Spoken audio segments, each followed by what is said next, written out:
Hello, everybody. This is Angel Rebo, the CEO Confident, and we are here today with Neville Joffe. Hi, Neville. How are you? Hello, Angel. Wonderful. Thank you. Good to see you. Good to see you. So for everybody that maybe doesn't remember, Neville Joffe has been for the last almost 30 years, teaching financial literacy and financial principles so that the companies become aware of the financial implications of their business decisions. And we are here today to talk about some of the principles of Neville Joffe's theme, which actually he's been explaining to executives for so many years, which is what gets measured gets managed. So Neville, welcome again here. So why do you think that getting things measured to being managed is so important today? Angel, if you use a metaphor of a physician examining a patient who say, look, I'm not feeling well. I say, well, what do you mean you're not feeling well? I was not feeling well. Probably one of the few things the physician is going to do is take his temperature or her temperature, take blood pressure, take a look in the ears, etc., and get a reading of sorts. In the absence of measuring certain vital signs or metrics of the patient, this physician wouldn't even know which direction to take. So in a business, it's no different. We need to measure to manage, because people tend to examine numbers in isolation, and it is so dangerous. People look at revenues going up. Yeah, like, so what? What about your costs and so on? So having the right kinds of measurements, and I say the right kind of measurements, not a lot of measurements, I mean the right kinds of measurements, is so important for business health and to influence operational behavior by people who drive the profits in the business. You touched upon a very important point, which is revenues are up and so what? But right now, the same way we can say, okay, revenues are down. So what? Does that mean that the profitability of the company has been compromised?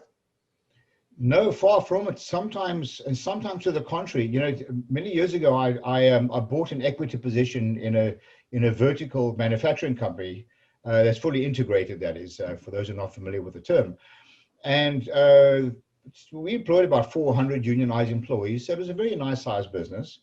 The problem was that a lot of the employees were engaged in manufacturing product that was high on the revenue line on the P&L, but was sucking up resources in the company. And it wasn't the kinds of products that were the core skill of this organization. Long story short, we did some process mapping, and we went back and did some testing of utilization resources, and we cut out this particular line of business, which reduced our revenues by almost a third. But associated with that, we got rid of a lot of the associated costs. Well, guess what? Started making money. So sometimes it's important to evaluate the cost of driving certain revenues. Everyone should be aware of this, and be cognizant of the relationship between cost and sales. And everybody in the organization should know how to measure this. Does that mean that, for instance, today, I would say most of the companies in the world are really with the revenues down compared to last year? Does that mean that if they actually took the necessary measures, they could actually still have profits and free cash flow? Yes, and I don't want this to sound like a glib statement, because this is not necessarily true for all companies. Under the circumstances in which we find ourselves now, with COVID, there are a lot of challenges with a lot of companies. But I believe there are opportunities in certain companies that have been carrying a lot of fat, if you will, a lot of unnecessary expenses. And now's the time for people to start evaluating very carefully what their core skills are, their operating costs. A lot of people, we tend not to press the reset button and go back and evaluate interesting versus useful. A lot of stuff we do is very interesting and not necessarily useful. A lot of the numbers we generate are interesting, not necessarily useful. That's why we get into the topic of what gets measured gets managed. And sometimes we have to go back and take some very hard decisions and cut a lot of the fat. So this is a really good time to start really measuring very carefully the financial implications of certain operational behaviors and the financial implications of certain types of costs that, and I call this a deprivation test. Just cut out a certain process and see what happens. Quite often you'll find absolutely nothing. Absolutely. And what gets measured gets managed is actually part of your latest book, which is right now. I'm really happy I have one of them here with me. It's called, the Baker's Dozen's Rules of Highly Successful Business Operators. If you can see it, we're talking about chapter 2 today, so it couldn't be more timely, right? Because you talk about 12 different principles you have been teaching to more than 20,000 business operators and C-level executives for the last 25, 30 years. Is that correct? Yeah, it is. And in a lot of the organizations I work with a lot of multinational companies and growing entrepreneur organizations alike. And I see the same problem over and over and over again. I've experienced this in my own organizations, in my own companies. So, each of the chapters is broken down to 3 parts. It's the title, which really speaks for itself. What gets measured gets managed. Don't evaluate numbers in isolation. Revenues are vanity.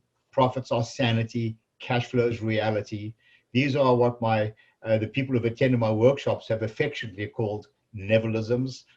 And this is what the book is really about. So there's a title of the book. There's a very quick read of a story to create context. And at the end of each chapter, as you will see here, there are a lot of questions. And questions which these are really loaded questions. For example, do you have an incentive or compensation plan that everyone clearly understands? Never assume that people clearly understand the numbers. Are there elements of the plan controllable by all those people in the organization? People are measuring to manage, but it's very frustrating when a person's incentive plan is based on certain numbers that are used to measure performance, but they have no control over the numbers. Do you have financial transparency? Does your accounting department clearly communicate the financial results to your employees and how they may improve the numbers without fancy financial jargon? I can tell you, Angel, that I've been teaching this, as you said, for decades, and I've tested literally thousands of people, and I find the consistent results across the board, from grassroots, blue-collar workers to corporate executives, non-financial executives, that is. And I found that consistently people are less than 40% financially literate. Can you imagine expecting people to make financial decisions based on numbers when they don't understand the financial implications?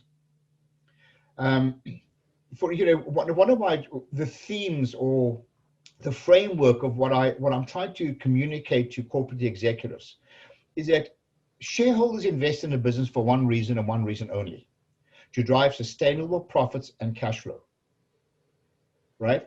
Sustainable profits and cash flow. But to do that, you need to get your employees engaged. You need to educate them, and only then can you hold them accountable. Exactly. Bang on. So I would like to suggest that, as you read this book, and everybody, we're gonna make sure that people have. I mean, this is a copy which was like printed. The book is still not available for purchasing. We have only. I mean, this has been a book that has been actually made thanks to the contribution of a lot of different executives. Is that correct?